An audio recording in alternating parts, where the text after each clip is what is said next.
Hey, I'm Lindsay, and welcome to Food People. This is a new series where we are interviewing people who are changing food. Our first guest is Dr. Taylor Reid. He is a professor of food studies, applied food studies at the Culinary Institute of America, and we're going to be talking about why biodiversity matters to chefs. We're also going to be talking about solving the problem of getting local food from farms into institutions like the Culinary Institute, hospitals, schools, and more. Why is that so challenging to do? I had a great time interviewing Taylor, and I hope you enjoy this. All right, we're recording. Hi, Taylor. Hi, Lindsay. Biodiversity, that's the palette for the chef. And what I mean, I do mean the palette, but I also mean like the palette, like an artist has a palette with all of the colors of paint on it. And like, if you're a great artist, you can paint a beautiful picture, I'm sure, with, 4 colors. But if you have 35 colors, you just have much more to work with. And it's the same with chefs. My students come in, they're comfortable with, 11 vegetables that, like they don't know what a kohlrabi is. And so, understanding biodiversity is important for that reason, because these are the products that we work with in the kitchen. These are the most important tools that they have. Yeah. You can make a great meal with a dull knife. You can't ever make a great meal with crappy food. Yeah. It's just not possible. So that, that's the first thing, is that it's important that students understand this, because these are their tools. It seems to me, in addition to making those choices and having an awareness of those choices, also exposing customers and eaters to those choices too, and those more than the 11 vegetables they might be familiar with, right? I mean, chefs are incredible teachers in that way as well. I think more than ever, chefs have a sort of a public platform and a presence in our culture that really makes them ambassadors for food, more than just, providers of food. Personal piece. I grew up in a rural community next to a dairy farm, and we had this, amazing relationship where they'd plow and manure our garden in the spring, and we would help them put hay in the summer, and we made maple syrup together in the winter. It was the foundation of our community. And as I'm sure you've seen, local little dairy farms don't really exist in New England anymore. They're all massive. And when that dairy farm closed, it really changed the fabric of our community, and I felt its loss deeply. And since that time, really, I've been focused on my entire career thinking about how to rebuild local food, more than food systems, like communities. I think farms are the foundation of healthy communities. And so, through my work, I've always been committed to, supporting small farms, local food, sustainable production practices, regenerative farming, and I think the best way to have an impact in terms of sourcing for an institution like the Culinary Institute is to focus on local, and that's because local products are better, and it's easy to sell. For chefs, that might be the extent of their focus, is like, I just want the best arugula, but those things are almost always aligned. And you just can't get products here from California in less than a week, and even a week is tight.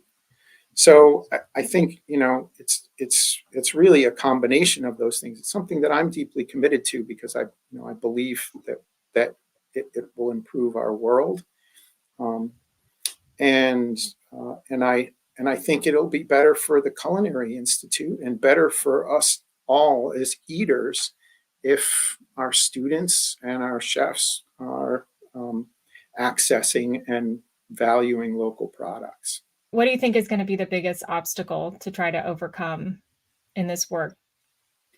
I mean, there are several of them. The like ridiculously low prices that Mm, commodity uh, crops can be sold for or are sold for that are coming from the global market, and that's always going to be a challenge because we're a not for profit institution. We right. don't have a huge endowment. Like we're we're we're just, and our food costs are, I mean, can you imagine? Astronomical. Like Yeah. that's like a big operating cost Yeah. for us. It's big. And so, we have to be conscious of that because the difference in pennies on broccoli can be a big, driver for whether we're in the red or in the black. Some of it is logistics. Uh, we have a storeroom that does all of our intake, and then the storeroom, distributes to the the 5 restaurants on campus and the 25 teaching kitchens or 35 teaching kitchens. I don't even know how many. And then, we have 20 bake shops. And so it's really complicated. And Hmm. figuring out the logistics of that, all of it comes through one single loading dock. We have this, um, it's just complicated the way that we source and distribute food here. The thing that's the least of a challenge that I thought might be is chefs' interest in purchasing local products. They're by and large they're excited about this, and they can't wait to get their hands on better Hmm. quality produce from farmers in the Hudson Valley. Like that piece is pretty easy. It's all of these other things that create challenges for us. I guess maybe like more specifically in a teaching kitchen in the CIA's curriculum, like, every student has to learn so many techniques and prepare certain types of dishes. Do you think it's important that local food is used in those like test kitchens and classrooms? I do. Yeah. Because it's because our food system choices have such a big impact on our world in other ways, and we should be building and supporting sustainable modes of production. Local farms tend to be more sustainable. They're more likely to be regenerative and truly Hmm. regenerative Yeah. in their practices. Um, in terms of like when you're just practicing cutting a potato, does it matter for the does it matter for the student whether it's a local potato or a potato from Idaho that's been stored in a barn for 6 months? Maybe not. Um,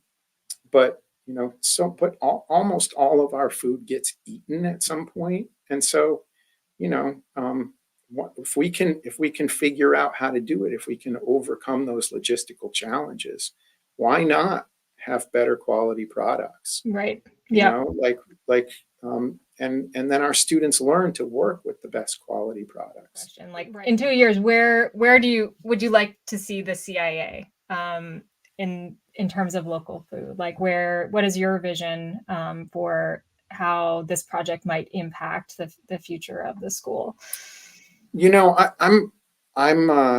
I'm trying to be careful to be realistic about it. What I Hmm. want is for us to um, to value it and to be Mm, yeah. actively working on the process of um, achieving um, sequentially more and more product Yeah. from local farms. It's more about process than outcome for me.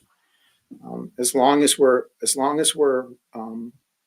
committed to it, and we're working on trying to figure it out, that's what I want to see. The bigger impact than how much local food we source is that, when our students go out into the world, because we graduate, hundreds and Mm. hundreds of chefs every year, they recognize the value of local, and they take that to wherever they end up Yep. working and apply that in their work.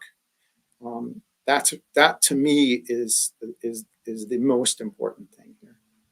Thanks, Taylor. It's inspiring as always to talk to you. And yeah, Thanks, Lindsay. I can't wait to, we'll have to do this again in 2 years. Absolutely.